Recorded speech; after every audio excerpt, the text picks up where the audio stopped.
Hello friends, ओम श्री गणेशाय नमः। ओम नमः शिवाय।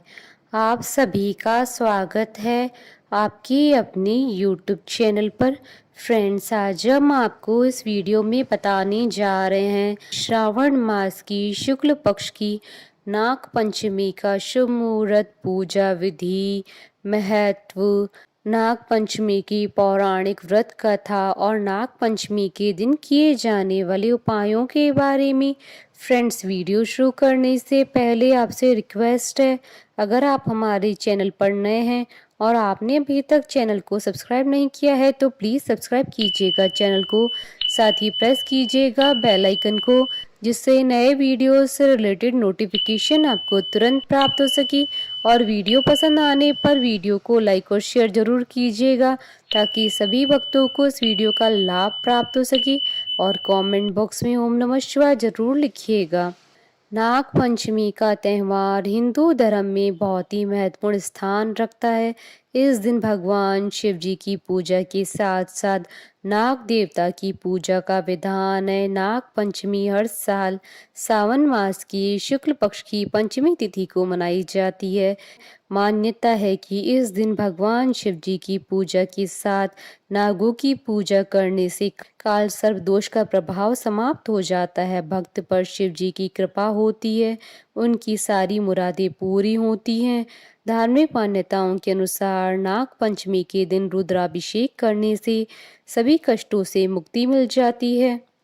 मान्यताओं के अनुसार नाग पंचमी के दिन अनंत, वासुकी, शेषनाग, पद्म, कंबल, अश्वतर, शंखपाल, धृतराष्ट्र, तक्षक, कालिया और पिंगल नामक इन 12 नाग देवताओं का स्मरण करते हुए पूजन किया जाता है। मान्यता है कि ऐसा करने से भय तत्काल समाप्त हो जाते हैं और जिसकी कुंडली में सर्प दोष है उसका प्रभाव कम हो जाता है। नाग देवता के मंत्र ओम कुरुकुल्ले हुम फट स्वा का जाप अति लाभदायक माना जाता है। नाग देवता का मात्र नाम स्मरण करने से धन लाभ होता है। यदि आपकी कुंडली में राहु और केतु अपनी नीच राशियों में विराजमान है तो आपको नाग पंचमी के दिन नागों की पूजा अवश्य करनी चाहिए। मान्यता है कि इससे कुंडली में राहु केतु का दोष समाप्त हो जाता है। मान्यताओं के अनुसार नाग देवता माँ लक्ष्मी की रक्षा करते हैं। इस दिन नाग देवता की पूजा आराधना करने से माँ लक्ष्मी का आशीर्वाद और धन वैभव की प्राप्ति होती है। इसके अलावा जिन लोगों को सपने में सांप दिखाई देते हैं, उनसे डर लगता है, उनके लिए भी ये पूजा करना लाभप्रद माना जाता है। फ्रेंड्स, अब आइए जानते हैं नाग पंचमी के शुभ मुहूर्त के बारे में। हिंदू पंचांग के अनुसार इस बार नाग पंचमी 2 अगस्त 2022 मंगलवार के दिन है। श्रावण शुक्ल पंचमी तिथि प्रारंभ होगी 2 अगस्त 2022 को सुबह 5:13 पर और श्रावण शुक्ल पंचमी तिथि का समापन होगा 3 अगस्त 2022 को सुबह 5:41 पर।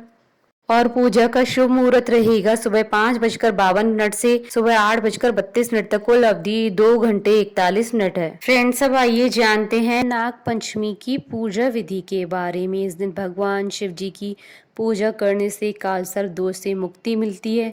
नाग पंचमी पर नाग देवता भगवान शिव और माता पार्वती जी का पूजन करें। इस दिन रुद्राभिषेक करना बड़ा फलदायी माना जाता है।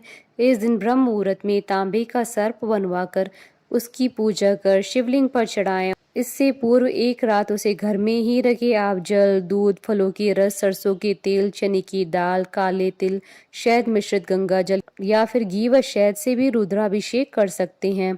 नाग पंचमी के दिन सूर्योदय से पूर्व उठकर घर की सफाई कर स्नान कर लें। उसके बाद घर के दरवाजे पर या पूजा स्थल पर गाय के गोबर या पवित्र मिट्टी से नाग बनाएं और व्रत का संकल्प लें। नाग देवता का आह्वान कर उनको मन ही मन आमंत्रित करें। बनाए गए नाग की प्रतिमा पर जल, फूल और चंदन का अर्घ्य दें। दूध, दही, घी, शहद और चीनी का पंचामृत बनाकर उसे नाग प्रतिमा को स्नान कराएं। उसके बाद चंदन युक्त जल चढ़ाएं। मिठाई, मालपुए आदि का भोग लगाएं। प्रतिमा पर कुमकुम, अबीर, गुलाल, चंदन, फूल, बिलपत्र, हल्दी, मेहंदी आदि चढ़ाएं। पंचामृत, पंचमेवा, फल आदि का भोग लगाएं। धूप दीप जलाएं और नाग पंचमी की व्रत कथा का पाठ करें अथवा सुनें और आरती करें। इस दिन सामर्थ्य अनुसार किसी सपेरे को कुछ दक्षिणा देकर सर्प को दूध भी पिलाएं। फ्रेंड्स, सब आइए जानते हैं नाग पंचमी के दिन किए जाने वाले उपायों के बारे में। नाग पंचमी के दिन चांदी से निर्मित नाग नागिन का जोड़ा बनवाएं। उसका पूजन करने के पश्चात बहते हुए जल में प्रवाहित कर दें। यदि आपको नाग पंचमी पर सपेरा दिखे तो उसे नाग या जोड़ा पैसे देकर जंगल में छुड़वाएं। इस उपाय को करने से आपको कालसर्प दोष से मुक्ति मिलेगी। यदि संभव हो तो नाग पंचमी के दिन किसी ऐसे शिव मंदिर में जहां शिव जी पर नाग नहीं हो वहां प्रतिष्ठित करवाएं। इस उपाय को करने से आपको नाग देवता का आशीर्वाद प्राप्त होगा। चंदन की लकड़ी के बने हुए 7 मौली प्रत्येक बुधवार या शनिवार शिव मंदिर में चढ़ाएं। यह उपाय आप नाग पंचमी के दिन से कर सकते हैं।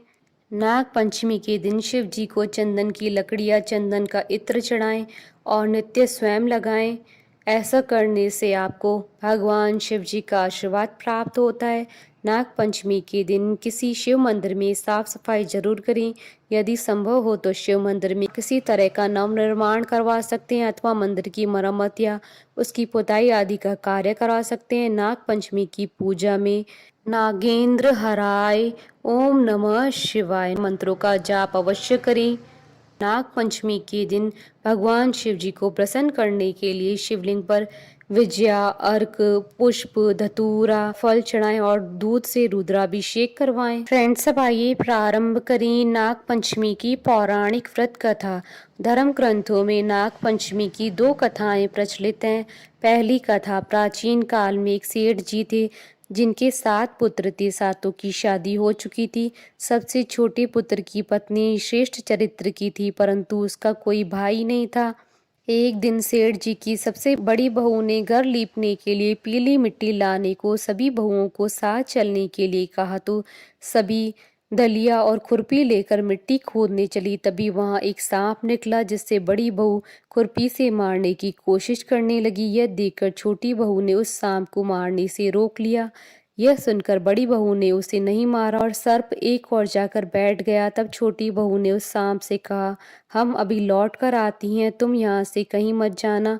यह कहकर वह सबके साथ मिट्टी लेकर घर चली गई और वहां काम काज में फंसकर सांप से किया वादा भूल गई। जब छोटी बहू को दूसरे दिन वह बात याद आई तो वह सभी को साथ लेकर वहां पहुंची और सर्प को उस स्थान पर बैठा देख बोली, सर्प भैया नमस्कार। सर्प ने कहा, तू भैया कह चुकी है इसलिए तुझे माफ कर देता हूँ, नहीं तो झूठी बात कहने के कारण तुझे डस लेता। वह बोली, भैया मुझसे भूल हो गई है, क्षमा मांगती हूँ। सांप बोला, अच्छा तो आज से मेरी बहन हुई और मैं तेरा भाई, तुझे जो मांगना है वो मांग ले। वह बोली, भैया मेरा कोई भाई नहीं है, अच्छा हुआ जो तू मेरा भाई बन गया। कुछ समय बीतने पर वह सर्प मनुष्य का रूप लेकर उसके घर आया और बोला कि मेरी बहन को भेज दो। सब हैरान हो गए क्योंकि सभी यही जानते थे कि इसके तो कोई भाई नहीं था। तो वह सर्प बोला, मैं इसका चचेरा भाई हूँ, बचपन में ही बाहर चला गया था। ऐसा सुनकर घर के लोगों ने छोटी बहू को उसके साथ भेज दिया। उसने मार्ग में बताया कि मैं वही सर्प हूँ, इसलिए तू डरना नहीं और जहाँ चलने में कठिनाई हो वहाँ मेरी पूंछ पकड़ लेना। छोटी बहू उसके कहे अनुसार उसके घर पहुँच गई। वहाँ के धन ऐश्वर्य को देखकर वह चकित हो गई। एक दिन सर्प की माता ने उससे कहा, मैं एक काम से बाहर जा रही हूँ, तू अपने भाई को ठंडा दूध पिला देना। लेकिन छोटी बहू को यह बात ध्यान नहीं रही और उसने गलती से सर्प को गर्म दूध पिला दिया जिसमें उसका मुख जल गया। यह देखकर सर्प की माता बहुत क्रोधित हुई परंतु सर्प के समझाने पर शांत हो गई। तब सर्प ने कहा कि बहन को अब उसके घर भेज देना चाहिए। तब सर्प और उसके पिता ने उसे बहुत सा सोना, चांदी, जवाहरात, वस्त्र, आभूषण देकर उसके घर पहुंचा दिया। इतना ढेर सारा धन देखकर बड़े बहू ने ईर्ष्या से कहा, तेरा भाई तो बड़ा धनवान है, तुझे तो उससे और भी धन लाना चाहिए। सर्प ने यह वचन सुना तो सब वस्तुएं सोने की लाकर दे दी। यह देखकर बड़ी बहू ने कहा, इन्हें झाड़ने की झाड़ू भी सोने की होनी चाहिए। तब सर्प ने झाड़ू भी सोने की लाकर रख दी। सर्प ने छोटी बहू को हीरा मणियों का एक अद्भुत हार दिया था। उसकी प्रशंसा उस देश की रानी ने भी सुनी थी। वह राजा से बोली कि सेठ की छोटी बहू का हार यहाँ आना चाहिए। राजा ने मंत्री को हुक्म दिया कि उससे वह हार लेकर शीघ्र उपस्थित हो। मंत्री ने सेठ जी से कहा कि महारानी जी छोटी बहू का हार पहनेगी, वह उससे लेकर मुझे दे दो। सेठ जी ने डर के कारण छोटी बहू से हार मांगकर दे दिया। छोटी बहू को यह बात बुरी लगी।